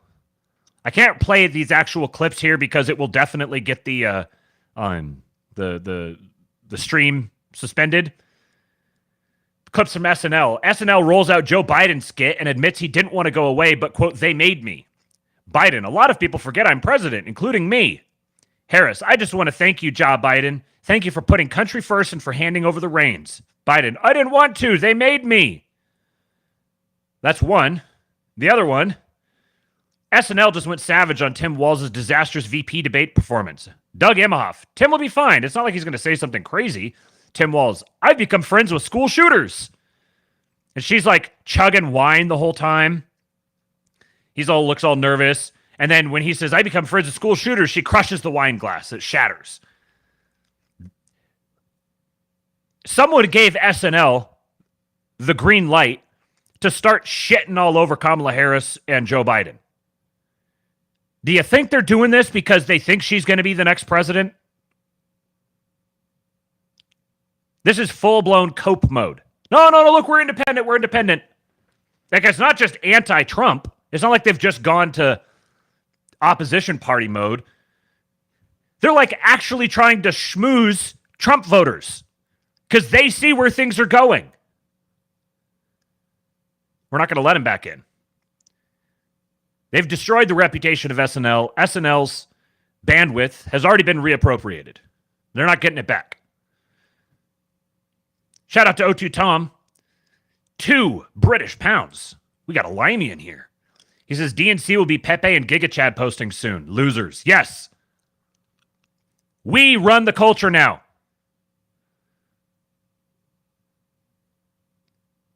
White pills abound.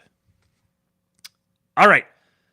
Couple more things here for you guys. This is totally, there's basically nothing that's completely apolitical now. There's political implications to just about everything, but this one here is not explicitly political.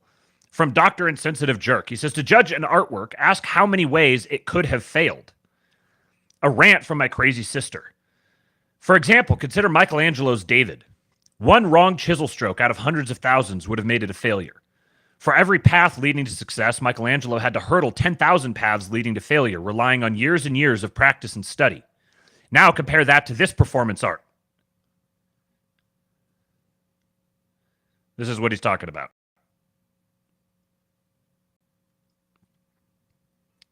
In what way can this artwork fail? If the bed broke, would that be failure? Or would it be symbolic and an avant-garde statement about disposable consumerism? If the actor showed up drunk one morning, would that be failure? Or would that be a stunning and brave statement about the working class? If part of the bed frame was rusty or part of the mattress was stained, would that be failure? Or would that be a profound indictment of moral absolutism? If everyone who views it shakes their head in disgust, would that be failure? Or would that be challenging the status quo of narrow-minded bigotry? See the pattern yet? If you frame your endeavor such that no vantage point can indict it as a failure or indict you as a novice unworthy of public exhibition, then your endeavor is a fraud. This is an all-timer right here. I'm going to read it again. If you frame your endeavor such that no vantage point can indict it as a failure or indict you as a novice unworthy of public exhibition, then your endeavor is a fraud. So why is the audience playing along here? The reason is there's a fashionable clique whose price of entry is make a public demonstration of your lack of integrity. This admission fee is very, very clever because this clique must screen out all honest people who, upon discovering the clique's ideology and activities, would blow the whistle. The same strategy is on display with Hollywood's notorious requirement that wannabe stars debase themselves at depraved parties. Hollywood specifically needs people who lack a moral compass because it's going to use them to undermine what remains of white Christian culture. Once they grow a conscience, they'll be kicked to the curb. See, for example, Kevin Sorbo's October 1 tweet. And that tweet I actually hadn't looked up yet, so let's take a look at it. Hopefully he doesn't tweet too much. October 1.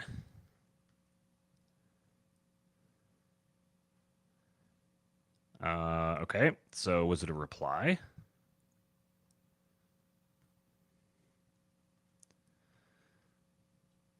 And replies, yes.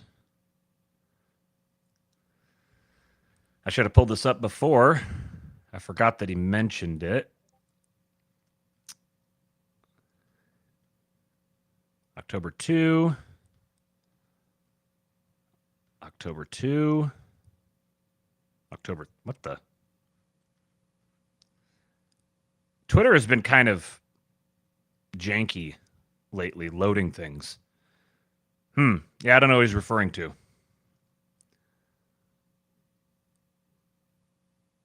But anyways, I thought that thread was very interesting, especially... Oh, it's the pinned tweet. I missed it. Okay, let's go back. Oh, yeah, I didn't get blacklisted from Hollywood. I left because they're all pedos. Indeed. I don't know how I missed that. That's something I just learned, that if you pin the tweet, it takes it out of the timeline order. That's kind of silly. Yeah, this line. If you frame your endeavor such that no vantage point can indict it as a failure or indict you as a novice unworthy of public exhibition, then your endeavor is a fraud. This is why art is necessarily right-wing. If it's not art. Because it being art, qualifying as art, implies that there are novices unworthy of public exhibition. Certain things are not art. There's a natural hierarchy. Popper's falsifiability criterion, but for arts. Amazing. I thought that thread was very interesting. All right, if Wit's still in here, here's the thread for you. This is from Isaac French, crafting one-of-a-kind getaways and living spaces, designed, built, and sold Live Oak Lake. Join 11,000 reading the Experiential Hospitality newsletter. He says, we turned a lifeless field into a lush, thriving orchard in just 3 months. The ingredients, 15 friends, 200 saplings, $75,000. Here's how we did it and why you should plant one too. So here's your before and after. Goodness sakes, Twitter. This has been happening on both desktop and on the mobile app, where videos will hang up and won't play well, or let's try this again. Or pictures won't load. The app is kind of slow. Now, my phone is kind of old, maybe needs to be replaced. The computer I'm working off of here is several years old as well. So I don't know for sure if this is a hardware issue or if is like, given everything else that's going on, I wouldn't be surprised if X is under a lot of attack right now. I'd really like to be able to show you guys this picture, but it may not be in the cards. Let's try refreshing the page. A Thomas Wichter reference in the chat. I knew I liked you guys. Jack Posobiec was Wichter posting the other day. Okay, you can kind of see it here. Let's see if it works when I open it. Nope, that's going to take way too long. All right, so you kind of get the idea here. A couple years ago, I dreamt of creating an orchard both deliciously abundant and visually stunning. A place to meditate, walk, or talk with a friend. A place to dream, because dreaming is important. So I zealously collected ideas on Pinterest and drafted a simple one-pager. Will I be able to open any of these pictures? Orchard inspiration. It's like the worst possible world. Okay. Where it's going, but it's slow enough that it's kind of awkward, but fast enough that you don't want to give up on it. This is big, like European aristocracy vibes.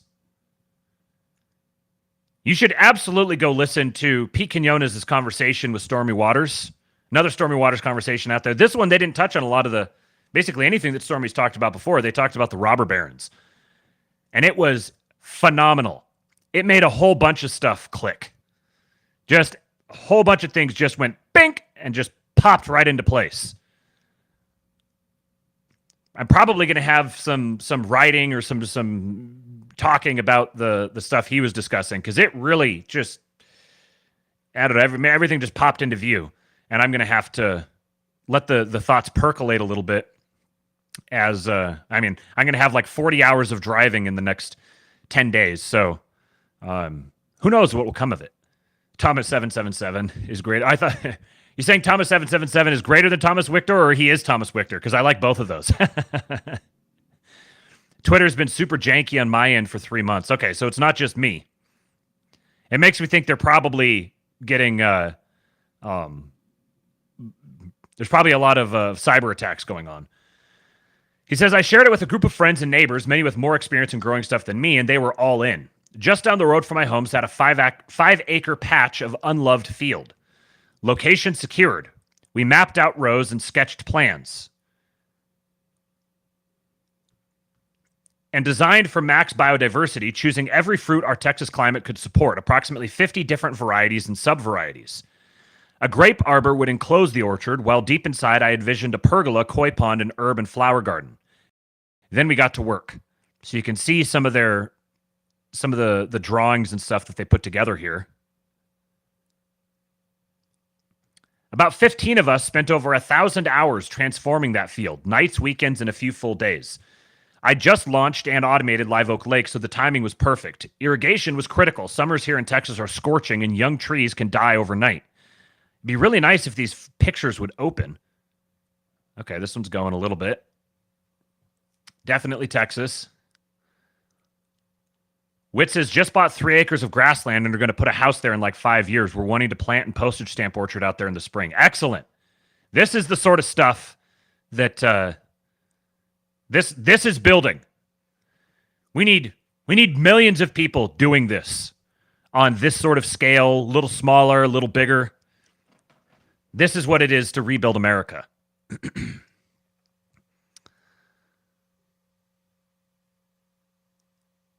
Bryce said, the only expert in World War I flamethrowers. Also, Matt revealing his liking of Wichter lets me know I'm on the right side of the line. SMB annoys me, though, at times. What do you mean SMB? I don't know if I know who that is. I spent a little while, and I still have a few people from that little world that I follow just to kind of keep an eye on what they're talking about, because they're on to something. There's something going on in there. They've got they're seeing part of the picture. They don't have the rest of the picture, so they're kind of trying to extrapolate a lot of things, and they get a lot of, oh yeah, Saul Bellow, that's right. Yeah, I never really followed him super closely. He kind of annoyed me.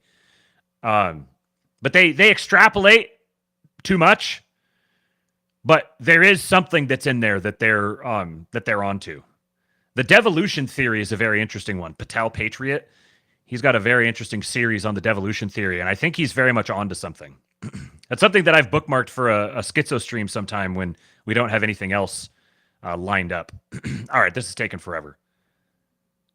We're just probably not going to be able to do the pictures. So you'll be able to, you can kind of see them on a small scale down here.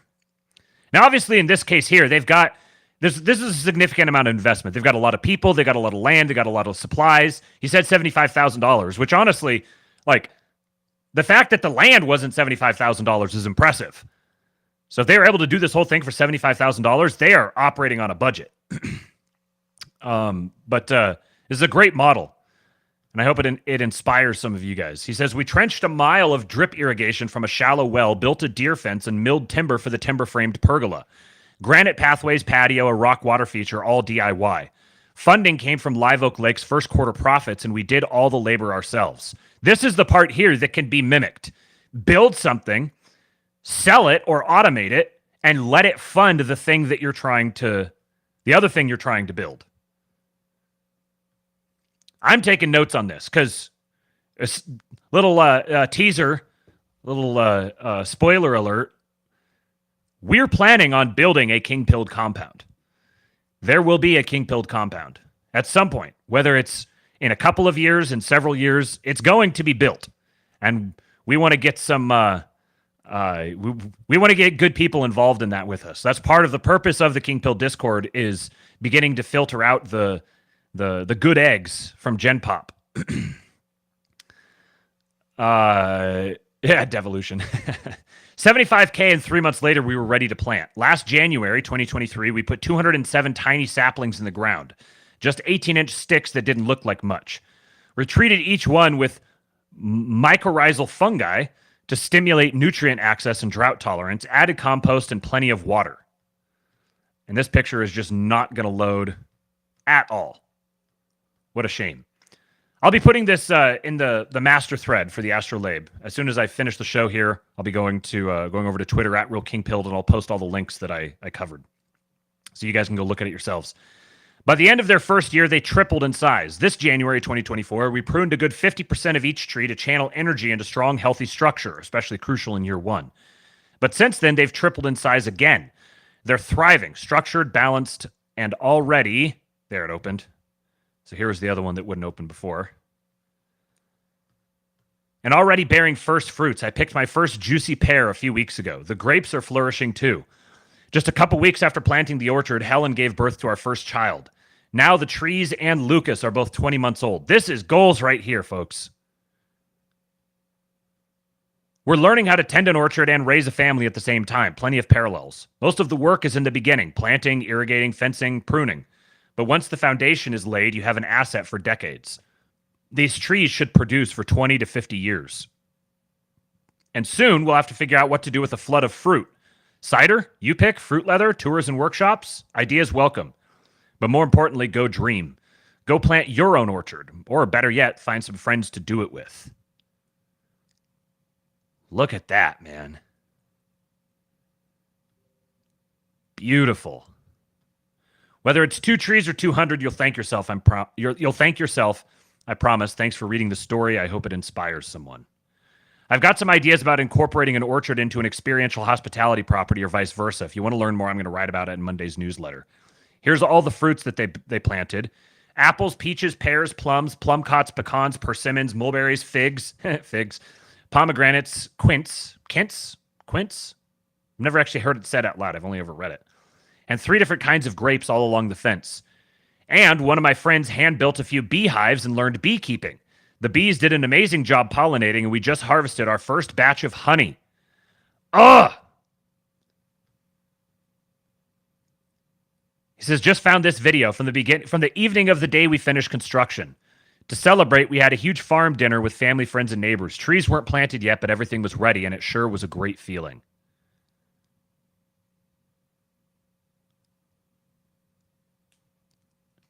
This is how you build an empire. The seeds of empire are born in places like this. Eric Winters says, the Urban Rescue Ranch is a very wholesome YouTube channel about a Christ-pilled animal rescue guy turned a crack house into an amazing animal shelter. That's great. Shout out to them.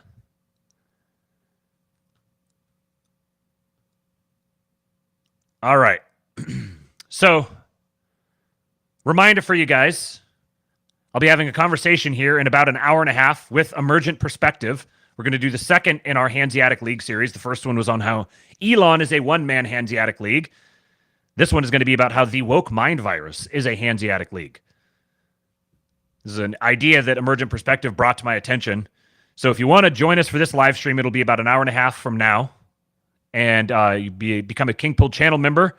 There's a link in the chat right now on YouTube. If you go to the pinned message at the top, there's a link there. Go over. You have to do it on a desktop. You can go over and become a channel member, and you can watch that one live. Or the better route would be to go to kingpill.com and become a member of the top secret, super elite King Pill Discord server, which will also have the.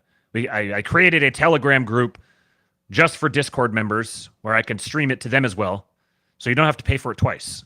That's the best deal, but we'll accept you either way. We'll be streaming here, private members only stream on YouTube, and it'll also be going to our members only Telegram channel. Some ideas from Emergent Perspective that we talked about on the last episode.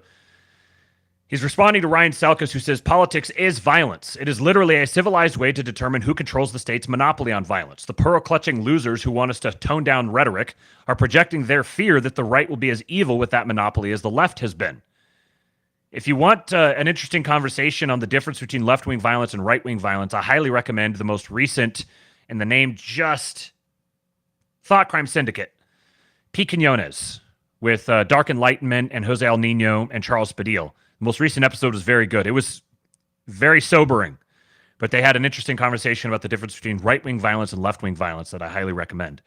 Emergent Perspective says, Brooks Adams, grandson of founder John Adams, once wrote in The Law of Civilization and Decay that governments comprised 4 monopolies, not 1. Monopoly on knowledge, monopoly on force, monopoly on property, the arbiter of who owns what, and the monopoly on currency.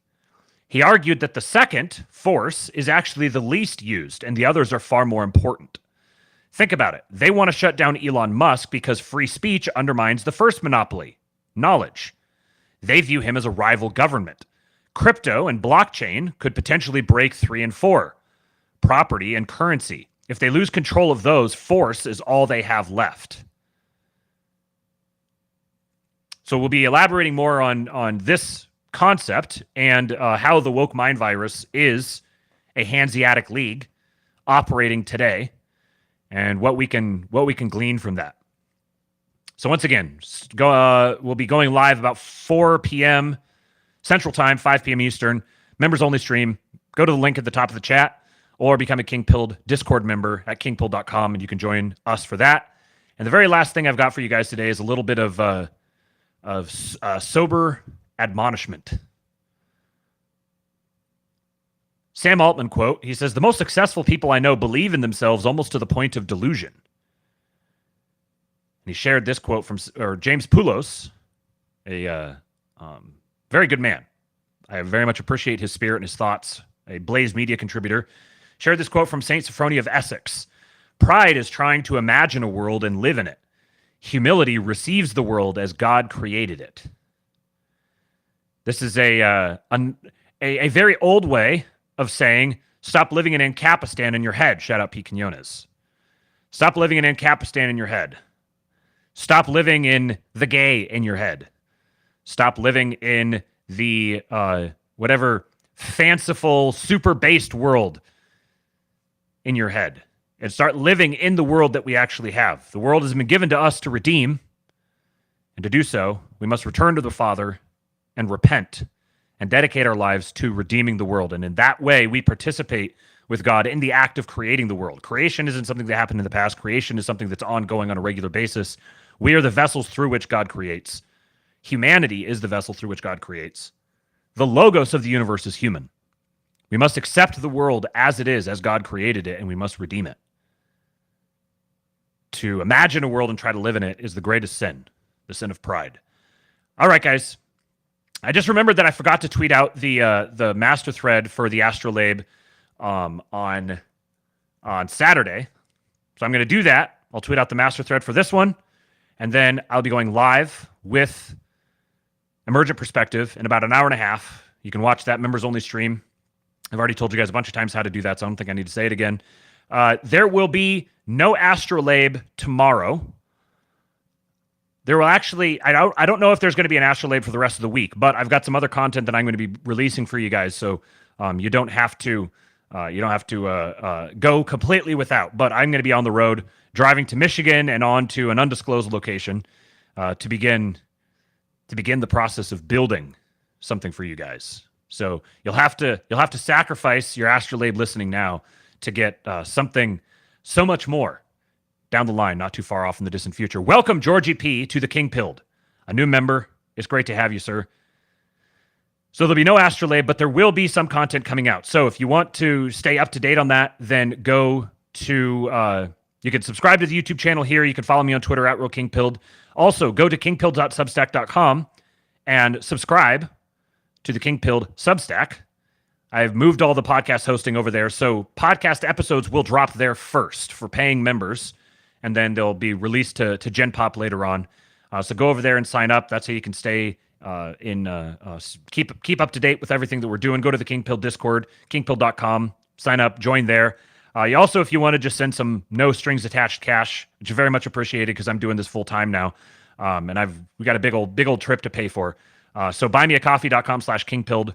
Anything you guys can contribute is very much appreciated. I know that everything's tight right now, and I highly encourage you to donate everything you can to trusted relief efforts down in Appalachia. Donate there before you donate to us. But if you have anything left over, then it's very much appreciated. So for now, I appreciate you guys. Thank you for showing up today. Hit the like button on your way out, and I give you Hulk. They're my hero. And they tried to kill the next president of the United States. Enough was enough.